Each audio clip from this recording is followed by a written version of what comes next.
every morning to hold a board meeting with my animals and plants on the farm. And they said to me, if you take care of us, we shall take care of you all the way to the bank. This I do diligently on my 1-acre farm that I practice integrated farming. Many times we believe that for someone to be a farmer, they need to have big chunks of land.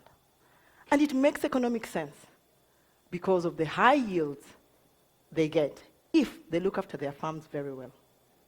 Unfortunately, this is not the case in Uganda, my country. Due to the cultural practices we have, when someone dies, all his belongings are shared by the rest of the family, land inclusive. I'll give you an example. My husband, whose father had 40 children and 1 square mile. When he died, my husband and his 39 siblings had to share his belongings. And my husband ended up getting about 2 acres. Now, if these people die, God forbid, their children, mine inclusive, are going to share the pieces of land their parents partook of their grandparents' belongings. It will literally mean that each child will get about 30 decimals, slightly bigger than a quarter acre.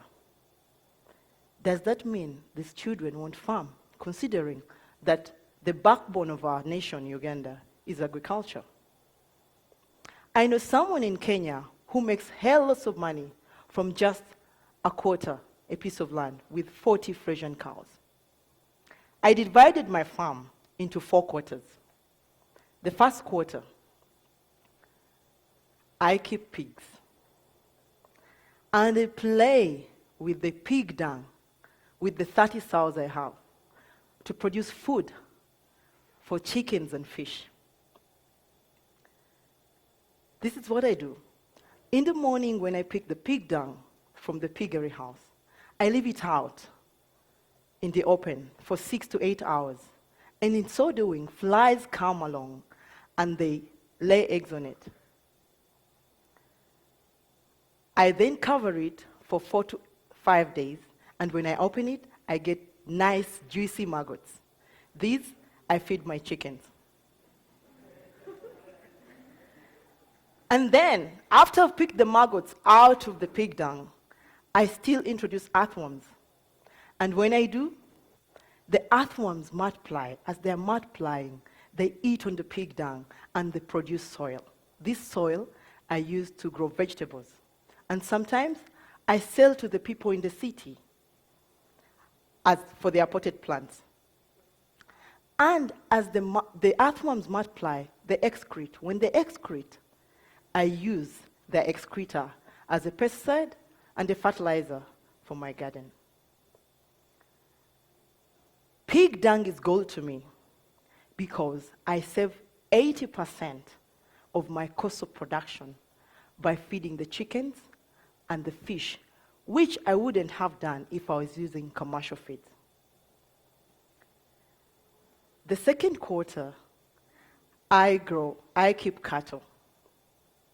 While almost everyone in Uganda uses firewood and charcoal to cook, I use dung for the cows.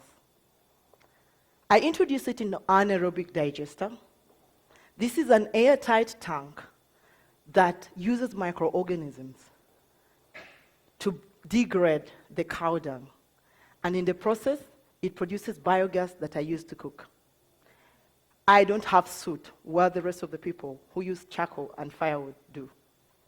And in the process, I save on what would have happened if we cut down trees to make charcoal and biogas. Because when we do that, we bring climate change issues. The slurry that comes out of the biogas, I use this as manure for my farm. In this third quarter, I grow matoke or plantain. This is my staple food. And just like maize is the staple for South Africa, wheat for the US, and rice for the Asians. So, where I have my farm, everyone believes that nothing can ever grow there because the soils are red. And I don't blame them, because while in school, we were taught that fertile soils are black. These were the loam soils.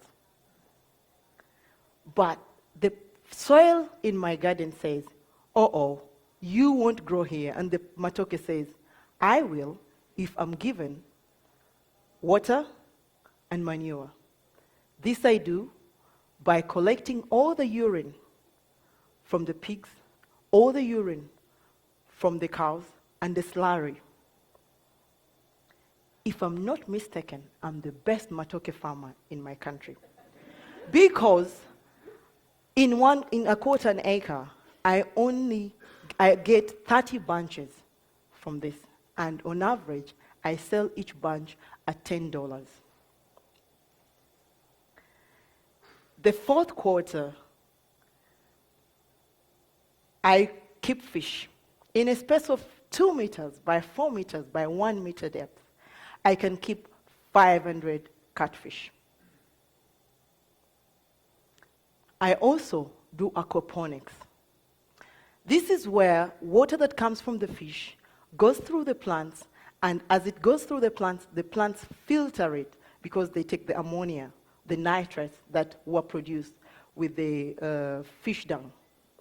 So when it goes through the water and back, when it goes through the plants and back to the water or to the fish, it is clean, oxygenated water for my tilapia. Tilapia needs oxygen.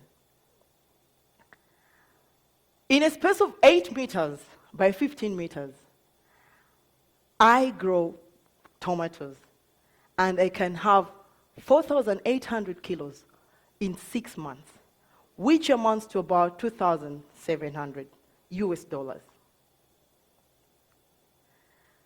I also do hydroponics. This is soilless farming, where cereals like barley are used. They're sprouted and using germination, conditions of germination, that is air, water, and warmth. And when I do that, in 6 days, I produce food for my animals. In a space of 20 feet by 6 feet, that's just about a container, I can grow fodder for 4 kilograms of fodder for either 100 pigs or 25 cows, or 1,500 chicken. And if my pigs eat this, they enjoy, I produce good quality pork. If my chickens eat this, I have yellow yolk eggs, which I sell expensively because they're organic. And if the cattle eat this, I'll have milk without having to struggle to cut down trees or moving around looking for grass. Out of the proceeds from the farm, my husband and I decided to build a primary school. This school teaches sons and daughters of African farmers the 3 things Africans are failed to teach their children: time management, value of money, and the culture of saving, by teaching them modern methods of agriculture. And it's amazing what these young children, their minds can grasp. I'll give you an example. We have a 10-year-old. After only 3 months in our school, he went to his father's home in holiday. And this is what he did. He overturned the compound, got tires from the garage, broken wheelbarrows, sacks, and made a vegetable garden. They enjoy this at home, and they sell some to the rest of the neighbors. Whenever you lack, you think. Now, when we built the school, we didn't have enough money to build a soak pit. So we were worried, but we needed to start. And the first day of the school, this is what happened. A lot of water gushed out of the showers.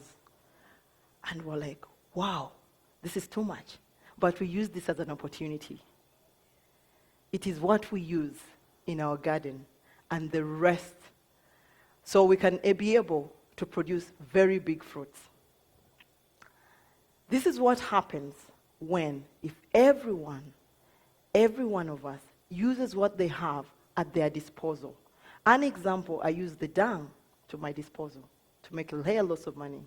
And if any of us, because we use a lot of water, if all of us saved the water we were using to wash or clean, our farms wouldn't have issues of water scarcity due to drought.